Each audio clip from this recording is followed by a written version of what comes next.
The Hebrew slaves in Egypt knew what it was like to be oppressed through work. Under the harsh rule of their masters, they were abused, forced to work long hours every day, used up, and then thrown aside when they couldn't work anymore. But through Moses, God miraculously saved the Hebrews from this life of abuse and slavery. Now, living as liberated people, Moses gave them a new law. They will not work every day anymore. Instead, from now on, they will set aside one day each week, the Sabbath, to rest and remember that life is more than just work. In principle, it sounds great, but in practice, this was hard for many people to do. In Egypt, they had become used to hard work.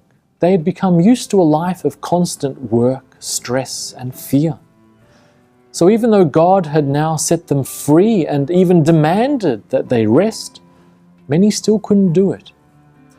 In the wilderness, God Himself cared for the people, giving them free food every day.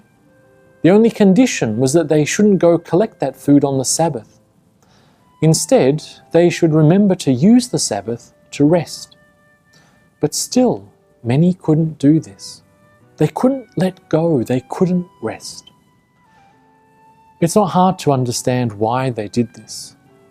In this world, we are taught every day that we have to depend on ourselves because no one else will care for us. And through experience, we've learnt not to depend on others because when we reach out to others for help, they often ignore us or let us down. So we find it so hard to trust. The Hebrews struggled to let go of work and instead trust that God would be there to support them. But isn't that our problem too? Don't we also find it hard to trust God? Hard to trust that He will really support us or be here for us? As a result, we try hard to trust in our own hands rather than learning to trust in God's hands to hold us up. But to trust in ourselves is to make ourselves slaves again, slaves to worry, slaves to our many fears about not being good enough, and slaves to work. Because we can't see God, it is hard for us to trust Him. We need to learn again how to trust. But how do we do that? One way is by using our hands to hold each other up.